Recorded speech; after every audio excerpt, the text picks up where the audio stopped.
అందరికీ నమస్కారం. ఈ వీడియోలో వర్ణమాలకు సంబంధించినటువంటి విభాగాలను పరిశీలిద్దాం. ఇది టెట్‌కి కానీ డిఎస్సికి కానీ రెండింటికి ఉపయుక్తమే. ఈ వీడియో వివరించిన తరువాత గత ఆంధ్రప్రదేశ్లో 2024 జూలైలోను అక్టోబర్లో జరిగిన 2 టెట్లలోను అలాగనే టెట్తో పాటుగా తెలంగాణ 2025లో జరిగినటువంటి డిఎస్సికి సంబంధించిన ఒక 2 ప్రశ్నలు, వీటన్నింటిని కూడా, ఎందుకంటే ఇది కామన్ సిలబస్ లాంటిది అనమాట. ఇరు రాష్ట్రాల్లో కూడా వర్ణమాలకు సంబంధించినటువంటి విభాగం ఒకటే ఉంటుంది కాబట్టి చాలా తేలికైంది. అసలు ఏ కాంపిటేటివ్ ఎగ్జామ్కైనా ముఖ్యమైనది, చాలా తేలికైంది. ఆ నుంచి హా వరకు ఉన్నటువంటి అక్షరాల్లో ఏ అక్షరాలు ఏ విభాగానికి చెందినవో తెలుసుకుంటే చాలు, ఇంకంతకు మించినటువంటి లోతైన భావన ఏమీ లేదు. ఒకసారి పరిశీలిద్దాం. వర్ణమాలను ప్రధానంగా 3 రకాలుగా విభజిస్తారు. అవకాశం ఉంటే ఈ వీడియో చివరిలో నేను ఇతర భాషల్లో, అంటే ప్రాకృతానికి ఎన్ని అక్షరాలు, అచ్చులెన్ని, హల్లులెన్ని, సంస్కృతానికి అచ్చులెన్ని, హల్లులెన్ని అనేటువంటి పట్టికను కూడా చూపించడానికి ప్రయత్నం చేస్తాను. సహజంగా తెలుగు వర్ణమాలలో 3 విభాగాలు: అచ్చులు, హల్లులు, ఉభయాక్షరాలు. వాటిలో ఎన్నెన్ని అక్షరాలు అనేటువంటిది కూడా మనకు తెలియాలి. అచ్చులు వచ్చేసరికి 16, హల్లులు వచ్చేసరికి 37, ఉభయాక్షరాలు వచ్చేసరికి 3. 16, 37, 3 మొత్తం 56 అక్షరాలతో కూడినటువంటిది తెలుగు భాష. అచ్చులెన్ని, హల్లులెన్ని, ఉభయాక్షరాలెన్ని, ఇది తప్పనిసరిగా తెలియాలి. ఇక మళ్ళా దీనిలో ప్రత్యేకంగా అచ్చుల్లో ఎన్ని రకాలుగా విభజించబడ్డాయి, హల్లులు ఎన్ని రకాలుగా విభజించబడ్డాయి, ఉభయాక్షరాలకు ప్రత్యేకత ఏమిటి, ఇది మనం తెలుసుకోవాల్సినటువంటిది. అచ్చులకు సంబంధించి మరలా వీటికి అచ్చులకి పేర్లు అనమాట. గత టెట్లో ఎన్నిసార్లు అడిగి ఉంటాడు అచ్చులకు గల లేదా హల్లులకు గల పేర్లు అని. అచ్చులకు ఏమని పేరు అంటే స్వరములు అని పేరు. స్వయముగా విరాజిల్లునవి అని అర్థం, అంటే వాటికవే ప్రకాశించునవి. స్వరములు గుర్తుపెట్టుకోండి, చాలా చాలా ముఖ్యమైనది. స్వరములు అంటే స్వయముగా విరాజిల్లునవి, స్వయముగా ప్రకాశించునవి, నక్షత్రాలు లాంటివి అనమాట, స్వయం ప్రకాశకాలు. అంటే ఈ అచ్చులకి ఆ నుంచి అవ్వరుకున్నటువంటి ఈ 16 అక్షరాలను అచ్చులు అంటారని తెలుసుకున్నాం కదా. ఈ 16 అక్షరాలు కూడా వేటి మీద ఆధారపడవు, ఇంకొక వాటి మీద ఆధారపడవు. హల్లులు అనుకోండి, హల్లులన్నీ కూడా అచ్చుల మీద ఆధారపడతాయి. ఇవి మాత్రం వేటి మీద ఆధారపడవు కాబట్టి స్వయముగా విరాజిల్లునవి అనే అర్థంలో స్వరములు అంటారు. అలాగనే ప్రాణములు అని కూడా అంటారు. ప్రాణములు గుర్తుపెట్టుకోండి.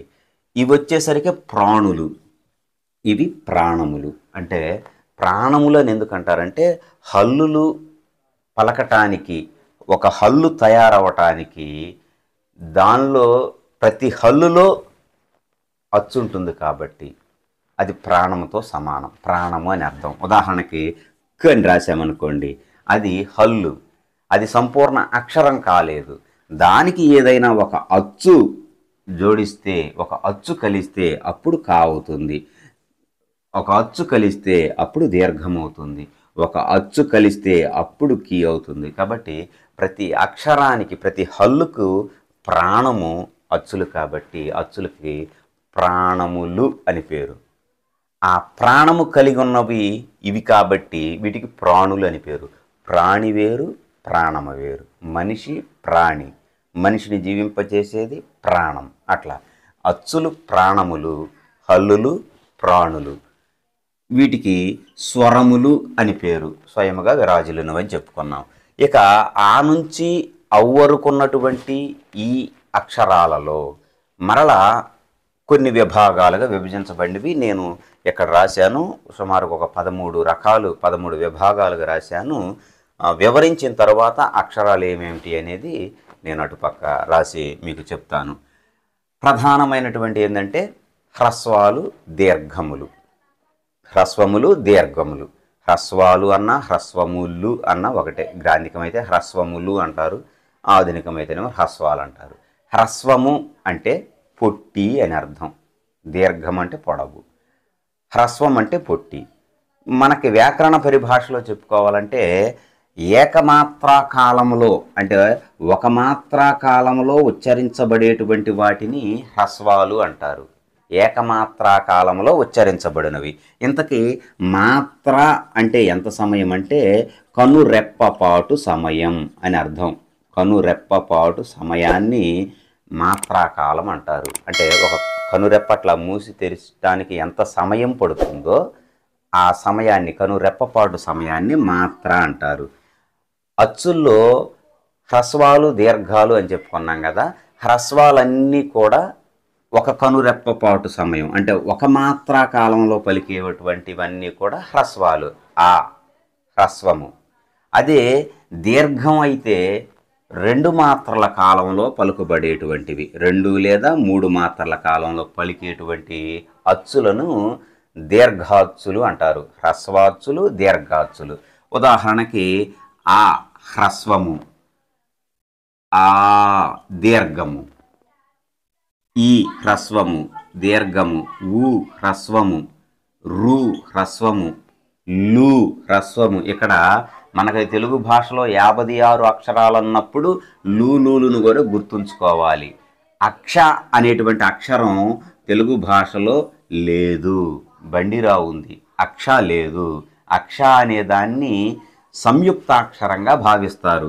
అంటే కా ఒకటి, కా ప్లస్ ష కలిపితే క్ష అనేటువంటి అక్షరం పుట్టింది.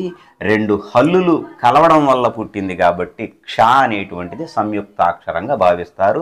గురువు లఘువుల్లో మనం దానికి వివరణ కూడా చెప్పుకున్నాం. కాబట్టి తెలుగు భాషలో క్ష లేదు, అది ఒకటి గమనించండి. లూలులు ఉన్నాయి. అలాగనే చ, జ అనేటువంటివి ఉన్నాయి. అవి లేకుండా మనకు లెక్క రాదు, 56 అక్షరాలు రావు.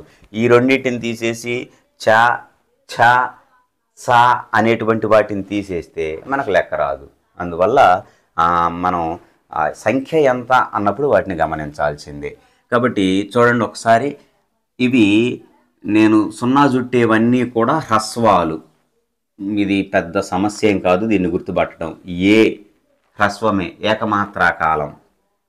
ఓ హ్రస్వమే, ఏకమాత్రా కాలం. ఎన్నొచ్చినాయి? 1 2 3 4 5 6 7. కాబట్టి హ్రస్వాలు 7. వాటిని నేను తర్వాత అక్కడ రాస్తాను, సమయం వృధా కాకుండా ఉంటుంది. ఆ తర్వాత దాన్ని ఒకసారి స్క్రీన్ షాట్ తీసుకోండి. ఇక హ్రస్వాలు 7 అయిపోయినాయి. దీర్ఘాలు, దీర్ఘాలు అంటే ఏమిటి? 2 మాత్రల కాలంలో లేదా 2 అంతకంటే ఎక్కువ మాత్రల కాలంలో ఉచ్చరించబడినవి. 2 మాత్రలు, ఇంతకు మాత్ర అంటే చెప్పాను కదా, కనురెప్పపాటు కాలం అని అర్థం. చిటిక వేసే సమయాన్ని కూడా మాత్రాకాలమే అంటారు. సరే, ఇక మిగిలినవన్నీ కూడా దీర్ఘాలు. ఇందాక సున్నా చుట్టకుండా మిగిలినవన్నీ కూడా దీర్ఘాలు. కాబట్టి హ్రస్వాలు 7, దీర్ఘములు మిగిలినవన్నీ కూడా 9. వాటిని ప్రధానమైనటువంటి హ్రస్వాలు, దీర్ఘాలు అంతవరకు. అయితే ఇక్కడ మనం ఇంకొకటి గమనించాలి. ఏమిటంటే 2 మాత్రలు లేదా 3 మాత్రల కాలంలో పలికేవన్నాం. కాబట్టి మనం మిగిలినవన్నీ 2 మాత్రలు అనుకోవటానికి లేదు. ఎందుకంటే ఐ అనేటువంటి ఈ అక్షరము, ఔ అనేటువంటి ఈ అక్షరము, ఈ 2 కూడా 3 మాత్రల కాలంలో ఉచ్చరించబడేటువంటివి. ఏ ఏకమాత్ర, ఏ 2 మాత్రలు, ఐ 3 మాత్రలు. కాబట్టి గుర్తుంచుకోండి, 2 లేదా 3 మాత్రలు అన్నది అందుకోసమే. అవి గమనించండి. హ్రస్వాలు, దీర్ఘాలు సమాప్తమైనవి. తర్వాత 3వ విభాగం, అచ్చుల్లోనే 3వ విభాగము వక్రములు. వక్రం అంటే వంకర అని అర్థం. గుర్తుంచుకోండి, వక్రం అనే పదానికి అర్థం వంకర అని అర్థం. వంకరగా ఉండేటువంటి అక్షరాలు, వంకరగా ఉండేటువంటి అక్షరాలు 4. వాటిల్లో ఒకసారి వీటిని తీసేస్తాను. 3 వక్రములు. వక్రములంటే వంకరగా పలుకునవి, వంకరగా ఉండునవి అని అర్థం. ఏమిటవి? ఇదిగోండి, ఏ ఏ ఓ ఓ అనేటువంటి అక్షరాలు. ఏ ఏ ఓ ఓ ఈ అక్షరాలను వక్రములు అంటారు. అంటే వంకరగా ఉండునవి. వక్రతమములు అంటే వక్రముల కంటే ఇంకా వంకరగా ఉండునవి, మిక్కిలి వంకరగా ఉండునవి. ఏమిటవంటే ఇదిగోండి, ఐ ఒకటి ఔ ఒకటి. ఇందాక 3 మాత్రల కాలంలో ఉచ్చరించున్నవి అన్నాం కదా. కాబట్టి ఏ ఐ ఒకటి ఔ అనేటువంటివి ఈ రెండు కూడా వక్రతమములు అంటారు. గుర్తుంచుకోండి, వక్రతమములు అంటారు. ఇందులో వక్రతమములు వచ్చేసరికి ఐ ఔ అనే 2 అక్షరాలు. ఇక్కడ ఇంకో ప్రత్యేకత కూడా ఉంది. ఏమిటంటే ప్లుతములు అన్నా కూడా ఈ 2 అక్షరాలే, ఐ ఒకటి ఔ ఒకటి. ఆ రెండింటిని ప్లుతములు అంటారు. ఐ ఔలను ప్లుతములు అంటారు. అంటే 3 మాత్రల కాలంలో ఉచ్చరించబడినవి. గుర్తుంచుకోండి, ప్లుతములు చాలా సందర్భాలు అడిగాడు. ఐ ఔలను ఏమంటారు? ప్లుతములు అంటారు. ఇక్కడ ఈ రెండిటికి ఐ ఔలను ఇవి 3 మాత్రల కాలంలో ఉచ్చరించబడినవి అనేది ఒక అంశం తెలియాలి. అలాగనే రెండవది వీటిని వక్రతమములు అంటారని కూడా తెలియాలి. వక్రతమములు. అలాగనే 3వ అంశం కూడా ఒకటి ఉంది దీనికి. ఏమిటంటే వీటిని సంయుక్తాచ్చులు అంటారు. సంయుక్తాచ్చులు. అనేక సందర్భాల్లో అడిగాడు సంయుక్తాచ్చులని. కానీ కొందరు మాత్రం వీటిని సంయుక్తాచ్చులు అని అనరు. కానీ నెట్ సెట్ ఇలాంటి పరీక్షల్లో నేను రాసినటువంటి వాటిల్లో కూడా అడిగిన సందర్భాలను సంయుక్తాచ్చులు అంటే అచ్చుల్లోనే సంయుక్తాచ్చులు అంటే 2 అక్షరాల కలయిక వలన ఏర్పడింది అని అంటాడు. ఆ అనేటువంటి అక్షరము, ఏ అనేటువంటి అక్షరము, ఈ 2 అచ్చుల కలయికే ఐ అంటాడు. ఆ ఏ ఐ. ఐ అనే దాంట్లో 2 అచ్చులు ఉన్నాయి అంటాడు. ఔ అనే దాంట్లో కూడా 2 అచ్చులు ఉన్నాయి అంటాడు. ఆ ఓ ఔ. మనకు వృద్ధి సంధిలో కూడా అదే కదా. వీటిని వృద్ధులు అని కూడా అంటారు. ఇంకొక గమనించాల్సింది ఏంటంటే అయ్యవులను వృద్ధులు, వృద్ధి సంధిలో మనం అది చెప్పుకుంటాం అనమాట. వృద్ధులు అంటారు. అకారానికి ఏ ఐలు పరమైతే ఐకారం, ఓ ఔలు పరమైతే ఔకారం, రూలు పరమైతే ఆర్ అనేటువంటిది ఆదేశంగా వచ్చేసింది, వృద్ధి సంధి కదా. కాబట్టి ఐ ఔ అనేటువంటి అక్షరాలను వృద్ధులు అని కూడా అంటారు. జాగ్రత్త, మనకి ఈ అంశాలన్నీ తెలియాలి. ఐ ఔ అనేటువంటి 2 అక్షరాలని వక్రతమములు, మిక్కిలి వంకరగా ఉండునవని అర్థం. సంయుక్తాచ్చులు అని అంటారు. వృద్ధులు అని కూడా అంటారు. 3 మాత్రల కాలంలో ఉచ్చరించబడేటువంటి అచ్చులు అన్నమాట. కాబట్టి జాగ్రత్త, వీటిని మనం మనసులో ఉంచుకోవాలి. అది ప్లుతములు. అలాగనే ఇంతవరకు దీనితో మనకి అచ్చుల విభాగానికి సంబంధించినటువంటి వివరణ పూర్తయిపోయింది. అచ్చుల విభాగానికి సంబంధించిన వివరణ అన్నమాట. తర్వాత హల్లులకు సంబంధించి ఒకసారి పరిశీలిద్దాం. హల్లుల్లో మనకందరికి తెలిసినటువంటివి హల్లులు 37. ఈ 37 హల్లులు సహజంగా ఇందాక చెప్పుకున్నాం కదా, ప్రాణులు అని చెప్పుకున్నాం. ఎందుకు ప్రాణులు అంటారంటే వీటిల్లో ప్రాణం ఉంది కాబట్టి.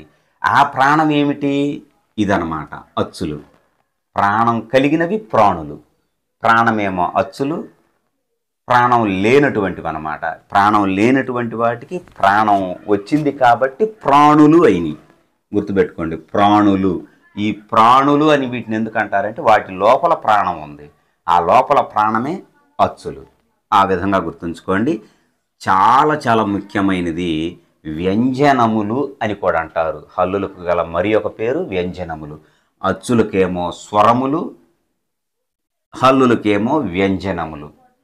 అనేక సందర్భాల్లో అడిగాడు. అందుకని వీటికి సంబంధించిన ఇతర పేర్లను కూడా మనకి తెలియాల్సిందే. సరే, ఒకసారి చూద్దాం. కా నుంచి హా వరకు. కా నుంచి హా వరకు అక్ష లేదు, అది సంయుక్తాక్షరం అని చెప్పుకున్నాం. బండిరానేమో రా పక్కనే రాసాం, అలానేమో లా పక్కన రాసాం. రెండింటిని పక్క పక్కన రాసాం, ఒకే విధంగా పలుకుతాం కాబట్టి. బండిరాని మనం శకట రేఫం అని రాశాను. కొన్ని బండిరాని శకట రేఫం అని అంటారనమాట. అది ఒకసారి గమనించండి. ఇందాక చెప్పుకునేటప్పుడు అచ్చులకు సంబంధించి ఒక చిన్న అంశం చెప్పాలనుకున్నాను, అది అక్కడ మర్చిపోయాను. ఏమిటంటే అది ఆని.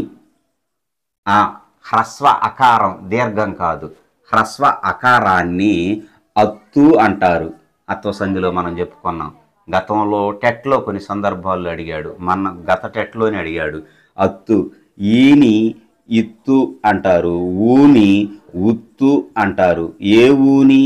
హ్రస్వ ఒకారాన్ని, హ్రస్వ అకారాన్ని, హ్రస్వ ఎకారాన్ని. కాబట్టి హ్రస్వ అకారాన్ని ఏమంటారు, లేదా హ్రస్వ ఒకారాన్ని ఏమంటారు? ఉత్తు అనగా అని చెప్పేసి 4 అక్షరాలు ఇచ్చాడు. మొదటి ఊ, రెండో ఊ, రు, ఇట్లా రకరకాలుగా. కాబట్టి హ్రస్వ అకారాన్ని అత్తు అంటారు. అత్తు, ఇత్తు, ఉత్తు అంటే హ్రస్వమైన అకారం అని అర్థం. సరే, ఒకసారి హల్లులకు సంబంధించిన విభాగాన్ని పరిశీలిద్దాం. నేను వీటిని తీసేస్తాను. కా నుండి హా వరకు ఉన్నటువంటి వాటిని హల్లులు అంటారు. అవి 37. మనం ఈ హల్లుల్లో ప్రధానంగా కా నుంచి మా వరకు మనం చిన్నప్పటి నుంచి రాసేటువంటిది 5 అక్షరాల చొప్పున రాస్తాం. నిలువు 5 ఉంటాయి, అడ్డం 5 ఉంటాయి. ఈ అడ్డం ఉన్నటువంటి వాటిని, అంటే ఈ అడ్డం ఉన్నటువంటి అక్షరాలని మొదటి అక్షరం ఏదో ఆ వర్గపు అక్షరాలు అంటారు. ఉదాహరణకి కా వర్గం అక్షరాలు ఖ, ఖ, గ, ఘ, ఇన్య. చా వర్గం అక్షరాలు చ, ఛ, జ, ఝ, ఇణి. కొత్తగా చ, జ అనేటువంటి వాటిని కూడా మనం గతంలో అక్షరమాల వర్ణమాలలో ఉండే వాటిని మనం ఇప్పుడు ఉపయోగించట్లా. దానికి చానే ఉపయోగిస్తున్నాం అన్నమాట. చాప, జెర్రి ఇలాంటి అక్షరాలు ఉపయోగించే సందర్భాల్లో కూడా. అలాగనే టా వర్గం ఠాఠాలు. ఇలా ప్రతి వర్గం యొక్క మొదటి అక్షరాలు ఆ అక్షరం పేరుతోనే ఆ వర్గపు అక్షరాలు క వర్గం, చ వర్గం, ట వర్గం, త వర్గం, ప వర్గం. అయితే ఈ నిలువున్న అక్షరాలకి ప్రథమాక్షరాలు, ద్వితీయాక్షరాలు, తృతీయాక్షరాలు, చతుర్థాక్షరాలు, పంచమాక్షరాలు. గుర్తుపెట్టుకోండి, పదాలు గుర్తుండాలి. ప్రథమాక్షరాలు మొదటి అక్షరాలు, ద్వితీయాక్షరాలు రెండవ అక్షరాలు, తృతీయాక్షరాలు, అలాగనే చతుర్థి అక్షరాలు, పంచమాక్షరాలు. ఇలాగా ఒక్కొక్క వర్గానికి సంబంధించినటువంటి అక్షరాలు మనకు తెలియాలి. ఎందుకంటే పరీక్షల్లో ఆ వర్గపు పేరుతో కూడా అడగొచ్చు. ఒకసారి పరిశీలిద్దాం. వర్గ ప్రథమాక్షరాలు అంటే ఇవన్నమాట. వర్గ ప్రథమాక్షరాలైనటువంటి క, చ, ట, త, ప 5 ప్లస్ చ అనేటువంటిది 1, మొత్తం 6. ఈ క, చ, ట, త, ప అనేటువంటి వాటిని పరుషాలు అంటారు. మీకు మొద్దు గుర్తు ఏంటంటే ఈ అక్షరాలు వేటితో అంతమవుతాయో క, చ, ట, త, ప పాతో అంతమైనవి కాబట్టి వీటికి పరుషాలు అని పేరు. మనం అక్కడ రాసాం పరుషాలు అని. అలాగనే వీటికి ఇంకొక పేరు ఏమిటి? వర్గ ప్రథమాక్షరాలు. వర్గ ప్రథమాక్షరాలన్నా అలాగనే పరుషాలన్నా ఒకటే. వీటితో పాటుగా మరొక పదం ఇచ్చాడు, గమనించండి. ఇది చాలా ముఖ్యమైంది. శ్వాసములు అంటారు. శ్వాసాలు. శ్వాసములు అంటే శ్వాసాలు. కాబట్టి పరుషములకు ఏమేమి అక్షరాలంటే క, చ, ట, త, ప. వీటితో పాటు స అనేటువంటిది కూడా పరుషమే. కాబట్టి 6 అక్షరాలు. వాటికి శ్వాసాలని పేరు. గుర్తుంచుకోండి, పరుషాలకు శ్వాసములు అని పేరు. శ్వాసాలు లేదా శ్వాసములు. అలాగనే వర్గ తృతీయ అక్షరాలైనటువంటి గ, జ, డ, ద, బ అనేటువంటి అక్షరాలకి సరళాలు అని పేరు. వర్గ తృతీయ అక్షరాలకి సరళాలు. గ, జ, డ, ద, బ. జ అనేటువంటిది అదనం. కాబట్టి 6 అక్షరాలు. వాటికి సరళాలని పేరు. సరళాలకు మరి ఒక ప్రాముఖ్యమైన పేరు ఏమిటంటే నాదములు. మీరు తర్వాత వాటికి ఏదన్నా కోడ్ తయారు చేసుకుంటే చాలా మంచిది. ఎందుకంటే పరీక్ష విధానంలో పరుషాలకు గల పేరేమిటి అని శ్వాసాలు, నాదాలు ఇలాగ రకరకాలు ఇచ్చాడు అనుకోండి, అప్పుడు మనం ఆ సమయంలో కన్ఫ్యూజ్ అవుతాం. నేను గతంలో దీనికి సంబంధించిన వర్ణమాల అనే వీడియోకి సంబంధించినప్పుడు పెట్టినట్టున్న కోడ్, ఏదో కోడ్ పాశ్యం అనే పేరుతోనో ఏదో పాశ్యం సన అని పెట్టినట్టున్నా. పాశ్యం సన. పరుషాలు శ్వాసాలు రెండు ఒకటే. స న సరళాలు నాదాలని. మీరు అది గత వీడియోలో చూసిన వాళ్ళకైతే అది తెలిసి ఉంటుంది. సరే, దీన్ని వర్గ తృతీయాక్షరాలని కూడా అంటారు. అలాగనే అత్యంత ముఖ్యమైనది వర్గ పంచమాక్షరాలు, 5వ అక్షరాలు. వర్గ పంచమాక్షరాలను అనునాసికాలు అంటారు. నాసికము అంటే ముక్కు, అనునాసికము. ముక్కును అనుసరించి పలికేటువంటివి, ముక్కు సహాయంతో పలికేటువంటి అక్షరాలు జ్ఞ ఇణి నా నా మా అనేటువంటి వాటిని అనునాసికాలు అని అంటారు. ఒకసారి వాటిని ఇక్కడ రాస్తున్నాను గమనించండి. జ్ఞ ఇణి నా నా మా అనేటువంటి వాటిని 5 కూడా అనునాసికములు అంటారు.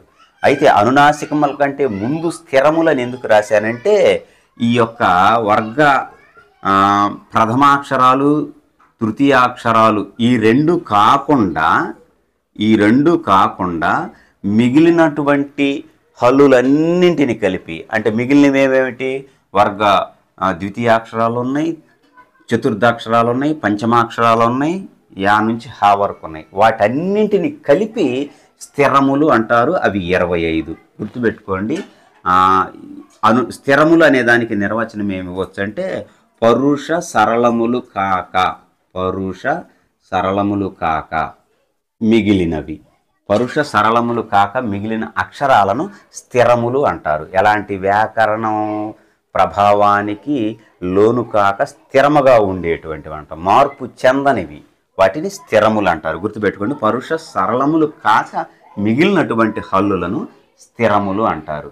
మనకు చాలా తేలికండి, మనం మనసు పెట్టి చూడాలే కానీ మీరు అంతగా కావాలంటే టెట్ డిఎస్సికి ప్రిపేర్ అయ్యే వాళ్ళు చేయవలసిన మొదటి పని ఏమిటంటే వీటన్నింటిని ఒక చార్ట్ మీద వచ్చేటట్టుగా చేసుకొని చక్కగా మీరు కూడా గీతలు కొట్టుకొని సైన్స్లో బొమ్మలకు ఎట్లాగైతే భాగాలు గుర్తిస్తామో అట్లా రాసుకుంటే మీరు ప్రతిరోజు దాన్ని చూస్తూ ఉంటే ఈ టాపిక్ నుంచి బిట్టుపోదు. అది అసలు సహజంగా చేయవలసినటువంటిది. ఎట్లా మీరు ఎన్ని వీడియోలు చూసినా కాస్త అర్థం అవటం కోసం, వివరణ కోసమే తప్ప ఇది గుర్తుంటుంది అంటానికి లేదు. కాబట్టి ఎలాంటి టాపిక్లు వచ్చినప్పుడు అలా చేయాలి. సరే, తరువాత స్థిరముల తర్వాత అనునాసికములు చెప్పాం కదా, వర్గ పంచమాక్షరాలు. ఇక అత్యంత ప్రాముఖ్యమైనది చూడండి, 2వ వర్గము 4వ వర్గము. 2, 4 ఆ 2, 4 వర్గాలను వర్గయుక్కులు అంటారు. గుర్తుపెట్టుకోండి, వర్గయుక్కులు అంటారు. వర్గం అంటే తెలుసు కదా, మన గణితంలో వర్గమూలాలు అంటాం, స్క్వేర్ అంటాం. 2వది 4వది 6వది ఇలాగా. కానీ మనకు అంత లేదు కదా, 1 2 3 4 5 దాకా ఉంది. కాబట్టి ఈ రెండింటిని 2వ వర్గాన్ని 4వ వర్గాన్ని వర్గయుక్కులు అంటాం. యుక్కు అనగా ఏమిటని గతంలో ఎప్పుడు అడిగినట్లున్నాడు. యుక్కు అంటే జంట అని అర్థం, 2 జంట అని అర్థం. వర్గయుక్కులు ఈ 2వ వర్గం 4వ వర్గపు అక్షరాలను 2 మరియు 4వ వర్గపు అక్షరాలు, వాటిని వర్గయుక్కులు అంటారు. అది ఒకసారి గుర్తుపెట్టుకోండి. అలాగనే వీటికి మరి ఒక పేరు ఏంటంటే మహాప్రాణులు, మహాప్రాణములు లేదా మహాప్రాణులు అని అర్థం. మహాప్రాణులు అన్నాం కాబట్టి అల్ప ప్రాణులు అని కూడా ఏదో ఒకటి రావాలి కదా. ఇదిగో ఈ రెండింటిని పరుష సరళాలను అల్ప ప్రాణులు అంటారు. అంటే 1, 3 వర్గాలకు చెందినవి అల్ప ప్రాణులైతే 2, 4 వర్గాలకు చెందినవి మహాప్రాణులు. గుర్తుపెట్టుకోండి, అల్ప ప్రాణులు, మహాప్రాణులు.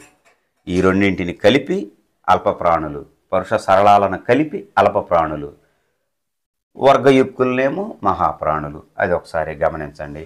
ఇక ఆ తర్వాత స్పర్శములు అంటే కా నుంచి మా వరకు ఉన్నటువంటి అక్షరాలు ఏవైతే ఉన్నాయో, ఎన్ని ఉన్నాయి, 5 5 25 ప్లస్ ఇక్కడొకటి 27. కా నుంచి మా వరకు ఉన్నటువంటి అక్షరాలను స్పర్శములు అంటారు. కా నుంచి మా వరకు గల ఉన్నటువంటి అక్షరాలను స్పర్శములు అని అంటారు. ఇక అసలు అంతటితో అయిపోయింది కదా.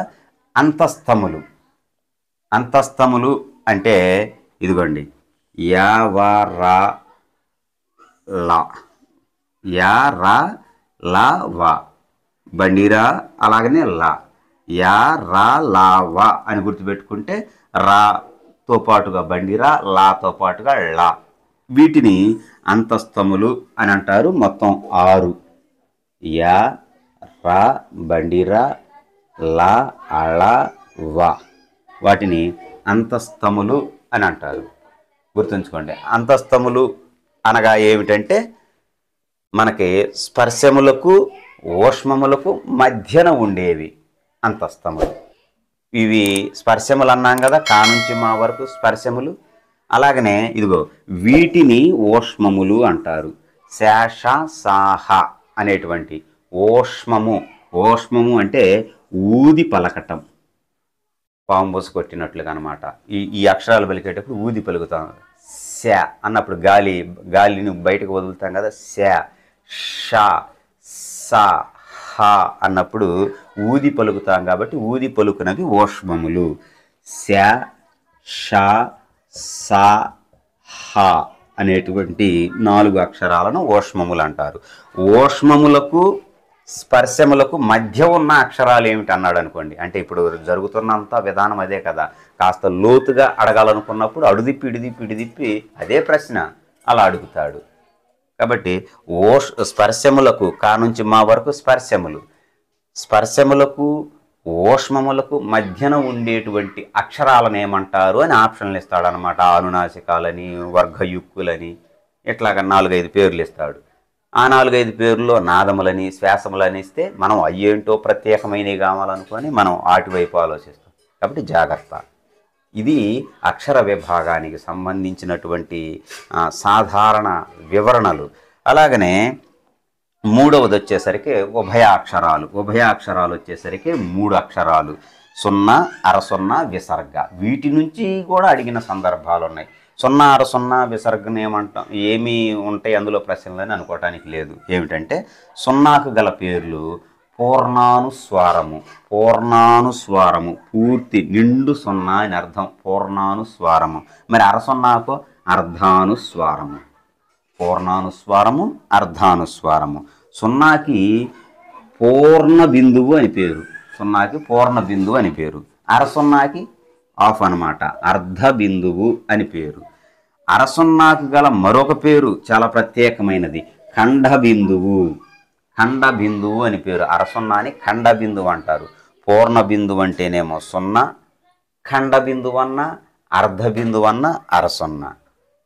ఇక్కడ అత్యంత ప్రాముఖ్యమైనది గత డిఎస్సిలో కూడా అడిగినటువంటిది ఏమిటంటే అర 0ని ఈ అర 0ని ఏ భాషలో అధికంగా ఉపయోగిస్తారని ఇచ్చాడు. అర 0ని ఏ భాషలో అధికంగా ఉపయోగిస్తాడు? ఆధునిక భాష, వ్యవహారిక భాష, అలాగనే గ్రాంధిక భాష, శ్లిష్ట, ఏదో ఒక పేరు ఇచ్చాడు. గ్రాంధిక భాషలో అర 0ని అధికంగా ఉపయోగిస్తారు. మీరు పరవస్తు చెన్నై సూరి పాఠాలు కానీ చూసినట్లయితే, నీతి చంద్రిక ఇలాంటి పాఠాలు గ్రాంధిక భాషలో ఉన్న పాఠాలను, లేకపోతే అలాగనే మనకి పానుగంటి లక్ష్మీ నరసింహం గారు కానీ ఇలాంటి వారి యొక్క పాఠాలను మనం పరిశీలించినట్టయితే అందులో ఉన్న గ్రాంధిక పదాల్లో ఒక లైను అంటే ఒక వాక్యంలో సుమారు 3 అర 0లు ఉంటాయి. అర్ధములు నిత్యములు గావు, యవ్వనము ఝరీ వేగతుల్యము, జీవనము బుద్భుత ప్రాయము కావున పురుషుండు అంటూ అక్కడక్కడ అర 0లు అధికంగా ఉంటాయి.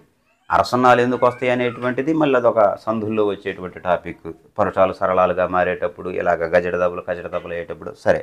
కాబట్టి ఏదైనా ఒకటి గుర్తుపెట్టుకుని అర 0 గ్రాంధిక భాషలో అధికంగా వస్తుంది. అలాగనే విసర్గ కూడా ముఖ్యమైనదే. విసర్గ అనేటువంటిది దానికి విడువబడినది అని అర్థం. విడువబడినది ఇక్కడ దగ్గరకు రాయాలి. విడువబడినది అని అర్థం విసర్గ విడిచిపెట్టింది అనమాట, విడువబడింది అని అర్థం. ఇది విసర్గ ఎప్పుడు కూడా సంస్కృత భాషా పదాలకే చేరుతుంది. అది గుర్తుపెట్టుకోండి, సంస్కృత భాషా పదాలకే. అసలు ఈ విసర్గ కూడా సంస్కృత సంబంధమైనది. తెలుగులోని కొన్ని అక్షరాలకి ఒక 19 అక్షరాలు సంస్కృత అక్షరాలు కలిపితే అప్పుడు మన తెలుగు భాషకు 56 అక్షరాలు అయినాయి. కాబట్టి మనం మాట్లాడేటువంటి ఈ భాషలో 19 అక్షరాలు సంస్కృత భాషకు సంబంధించినవి. రూరులు కానీ ఇలాంటివన్నీ కూడా కొన్ని అక్షరాలు. అలాగనే ఇదిగోటి 2-4 వర్గాలకు సంబంధించినటువంటి మహాప్రాణులు అని ఏటినైతే చెప్పుకున్నాము అవి కూడా సంస్కృత భాష సంబంధమైనవి. సరే, అవి నేను ఇప్పుడు వాటిని పొడిగించదలుచుకోలేదు. 19 అక్షరాలు సంస్కృత భాష అక్షరాలు కలిపి తెలుగు భాషకు 56 అక్షరాలు అయినాయి. ఇది ప్రాథమికమైనటువంటి సమాచారం. ఇక ఏమీ మర్చిపోలేదని అనుకుంటున్నాను. సరే, వీటికి తోడు గతంలో అడిగినటువంటి ఆ ప్రశ్నలను కూడా నేను ఒకసారి వివరిస్తాను, పరిశీలిద్దాం, దాంతో ముగిద్దాం. ఈ ప్రశ్నలు కూడా స్క్రీన్ షాట్ తీసుకోండి, ఒకసారి పరిశీలిద్దాం. ఈ 7, 8 ప్రశ్నలు గత తెలంగాణ డిఎస్సిలు అడిగినటువంటి ప్రశ్నలు. వర్ణమాలకు సంబంధించి దీనికంటే ముందు వర్ణోత్పత్తి స్థానములని కంఠ్యాలు, తాళవ్యాలు, మూర్ధన్యాలు, దంత్యాలు, కంఠ్యోష్ట్యాలు మనకు చెప్పుకున్నాం. ఇదిగో ఇవన్నీ అవే. ఇవి కంఠ్యాలు, ఇవి తాళవ్యాలు, ఇది మూర్ధన్యాలు, ఇవేమో దంత్యాలు, ఇదేమో ఓష్ట్యాలు. ఈ వరుస అన్నమాట అన్ని అక్షరాలు. నేను దానికి ముందు వీడియోలో చెప్పాను. వీటితో పాటు అచ్చులు, హల్లుల్లో కూడా ఏమేమి వస్తాయో అవన్నీ. సరే, దీన్ని కలపకండి. 3 వీడియోలు చేశాను. ఒకసారి 3 వీడియోలు చూస్తే టెట్ కానీ డిఎస్సి పరంగా కానీ వర్ణమాలకు సంబంధించినటువంటి పూర్తి వివరణ మీకు లభ్యమవుతుంది. అవకాశం ఉంటే నేను అంటే నాకు గుర్తుంటే డిస్క్రిప్షన్లో ఇవ్వడానికి ప్రయత్నం చేస్తాను. ఇది కాకుండా మిగిలినటువంటి 2 వీడియోలు. సరే, ఒకసారి ప్రశ్నలను పరిశీలిద్దాం. క్రింది వానిలో పరుషాలని వేటిని అంటారు? వర్గ ప్రథమాక్షరాలను పరుషాలు అంటారు. క, చ, ట, త, ప 5 + 1 6. అంటే కొన్నిట్లో 5 అంటున్నాడు, కొన్నిట్లో 6 అంటున్నాడు. సరే, మనకి ఇచ్చినటువంటి ఆప్షన్ బట్టి 2 అయితే ఇవ్వడండి. కాబట్టి క్రింది వానిలో పరుషాలు ఏమిటంటే ఇది కచడ తప. జవాబు 2. శేష, సాహ అని ఏమంటారు? ఓష్మాలు అంటారు. గజడ దబల్ని ఏమంటారు? సరళాలు అంటారు. యారా, రా, యారా, లావా అనేటువంటి వాటిని ఏమంటారు? అంతస్తాలు అంటారు. సరే, అది ఒకసారి అంటే మిగిలిన వాటిని కూడా మననం చేసుకోవటంటే కాస్త మీకు గుర్తుండడానికి అవకాశం ఉంటుందని. 2, క్రింది వానిలో ఓష్మాలు ఏవి? ఓష్మాలు అంటే ఊది పలికేవి అని అర్థం. గాలి ఊది పలికేటువంటివి, వాటిని ఓష్మాలు అంటారు. కచ్చట తప్పలు పరుషాలు. శేష, సాహ ఇవి ఓష్మాలు. ఓ, ఓ, ఔ, గజడ దబ అనేటువంటివి ఏమో సరళాలు. ఓ, ఓ, ఔలు అవి మామూలే. ఔ అనేటువంటిది వక్రతమములు, వక్రములు, వక్రతమములు, ప్లుతము అని చెప్పుకున్నాం. 3 ఆ విభాగానికి చెందినటువంటివే. క్రింది వానిలో అనునాసికములు ఏవి? అనునాసిక అక్షరం ఏంటని 4 ఆప్షన్లు ఇచ్చాడు. క అనేటువంటిది ఏమిటి? పరుషాల్లో ఒక అక్షరం. గ సరళాల్లో ఒక అక్షరం. య అంతస్తాల్లో ఒక అక్షరం. నా అనేటువంటిది జ్ఞ, ఇణి, నా, నా, మా వర్గ పంచమాక్షరాలు ఉన్నాయి కదా వాటిని. కాబట్టి అది అనునాసికం. తర్వాత క్రింది వానిలో అంతస్తాక్షరాన్ని గుర్తించండి. అంతస్థ అక్షరాన్ని అని అర్థం. దీనికి ప్రశ్న సీరియల్ ఇవ్వలేదు. ఆ లెక్కనైతే 9 ప్రశ్నలు అవుతాయి. ఇది 4వది అనుకుంటే. సరే, అంత అవసరం లేదండి. క్రింది వానిలో అంతస్తాక్షరాన్ని గుర్తించండి. అంతస్తాలు అని వేటిని అంటారు? అంతస్తాలు ఏది? స్పర్శాలకు, ఓష్మాలకు మధ్య ఉన్నవి. ఇదిగోండి, ఈ స్పర్శాలకు, ఈ ఓష్మాలకు, ఊది పలికే వాటికి మధ్యలో ఉన్నటువంటి వాటిని అంతస్తాలు అంటారు. మధ్య అంతస్తు అన్నమాట. కాబట్టి అంతస్థ అక్షరాన్ని అడిగాడు కదా, అనుకోండి యా అంతస్థం. గా అనేది సరళం.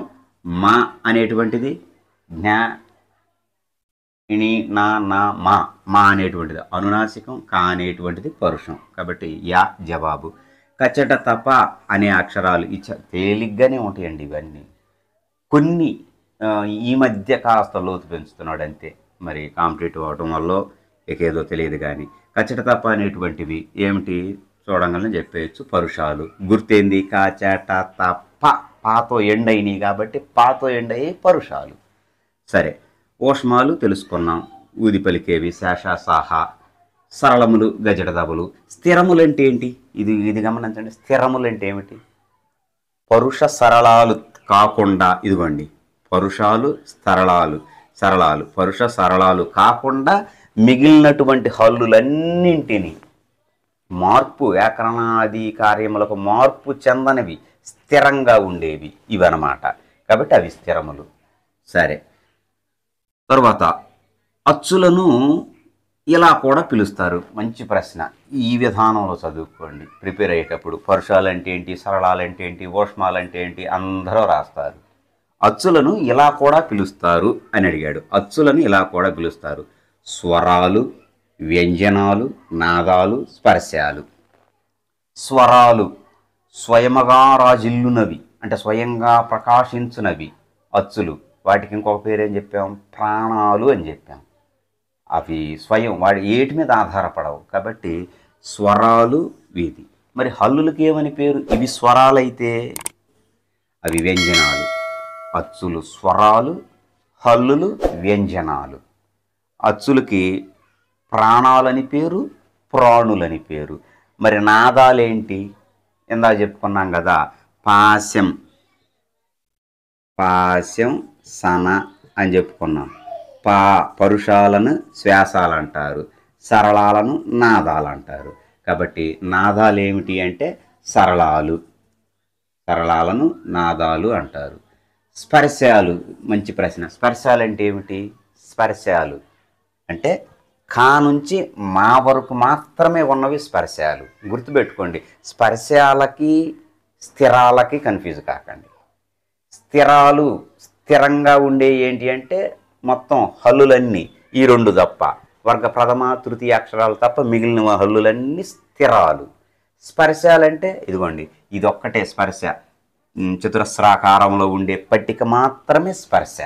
కాబట్టి అవి స్పర్శాలు. సరే, వీటికి అచ్చులకి ఇలా కూడా పిలుస్తారంటే స్వరాలు అని పిలుస్తారు.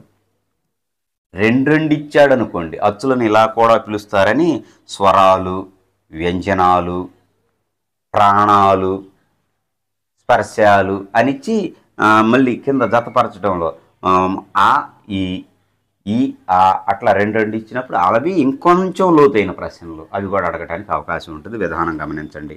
పరుష సరళాలు కాకుండా మిగిలిన హల్లులు, అది ఇక్కడే వచ్చింది. పరుషాలు సరళాలు కాకుండా మిగిలిన హల్లుల్ని ఏడు నుంచి ఇక్కడ దాకా ఏమంటారు? స్థిరంగా ఉండేవి. కాబట్టి అవి స్థిరాలు. జవాబు 2 స్థిరాలు. స్పర్శాలు కాదు. కళలు గతంలో వచ్చింది, నేను ఇంతకుముందు చెప్పాను. ధృతము, ధృత ప్రకృతికము, కళలు. ధృతం అంటే నకారం, నకారాన్ని ధృతం అంటారు. ధృతాలంటే నకారం.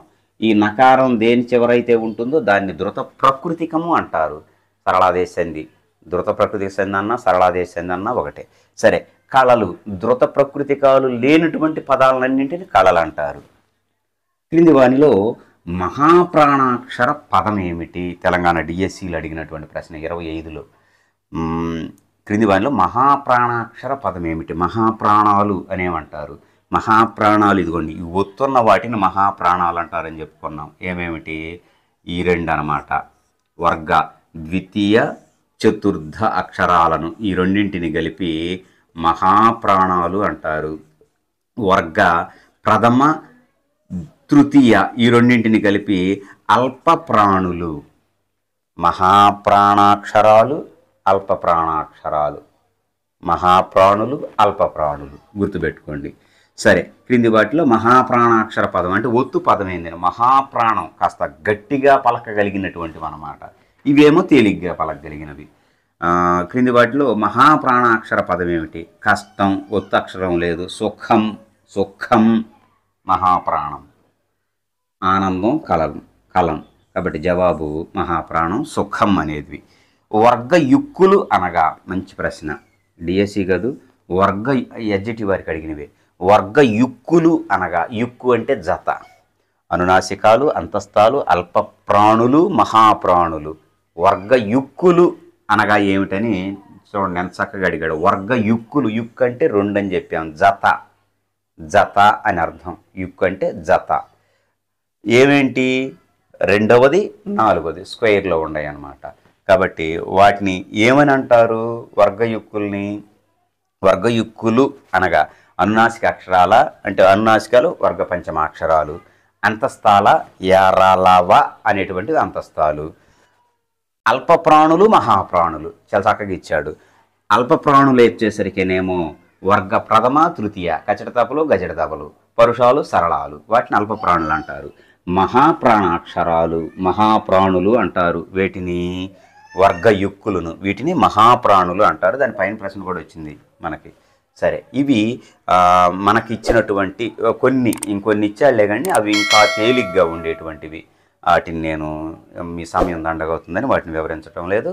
మనం ఇంతకుముందు చెప్పినట్లుగా ఏ భాషకి, సంస్కృత భాషకి ఎన్ని అక్షరాలు ఇలాంటి వాటి ఉన్నాయి. గతంలో కూడా అడిగిన సందర్భం ఉంది. సంస్కృత భాషకు మొత్తం అక్షరాలు ఎన్ని, ప్రాకృత భాషకని ఆ పట్టిక ఒకసారి ఇస్తాను, ఒకసారి పరిశీలించండి. మనను మనసులో ఉంచుకోండి, ఖచ్చితంగా అడగటానికి అవకాశం ఉన్నటువంటిది. సంస్కృతమునకు అచ్చులు హల్లులు, అచ్చులు వచ్చేసరికి 16, హల్లులు వచ్చేసరికి 34, మొత్తం అక్షరాలు 50. గుర్తుపెట్టుకోండి, సంస్కృత భాషకు అక్షరాలు 50. ప్రాకృత భాషకు వచ్చేసరికి అచ్చులు 10, హల్లులేమో 30. ప్రాకృత భాషకి అచ్చులు 10, హల్లులు 30, మొత్తం 40. సంస్కృతానికి 50, ప్రాకృతానికి 40. అచ్చ తెలుగు భాషకి 14 అచ్చులు, 22 హల్లులు, మొత్తం 36 అక్షరాలు. చాలా కొద్ది అక్షరాలు అనమాట. 36 అచ్చ తెలుగు భాష. మన తెలుగు, ఇప్పుడు మనం రాసే తెలుగు, మనం మాట్లాడే తెలుగు అచ్చ తెలుగు కాదు. మనకెవరికి కూడా అంతగా రాదు అది అచ్చ తెలుగు అనేటువంటిది.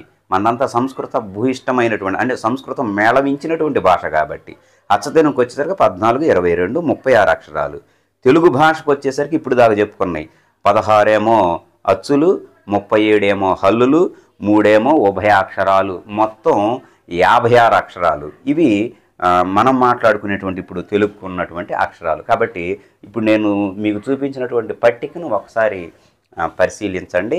గతంలో అడిగిన సందర్భాలు ఉన్నాయి, సంస్కృత భాషకు మొత్తం అక్షరాలు ఎన్ని, డిఎస్సిలోను టెట్టల్లోను, ప్రాకృత భాషకి ఎన్ని, అట్లా అచ్చతెనుగు అక్షరాలు ఎన్ని, అచ్చతెనుగు అక్షరాలు ఎన్ని అనగానే మనం వెంటనే 56 ఆప్షన్ కనపడితే పెట్టేస్తాం. కాబట్టి ఆ పట్టికను ఒకసారి మనసులో ఉంచుకోండి. ఇవి వర్ణమాలకు సంబంధించినటువంటి వివరణ. మరి ఈ చివరి వరకు విన్నారంటే ఎంత ఓపికతో విన్నట్లే లెక్క. అందరికీ ధన్యవాదాలు.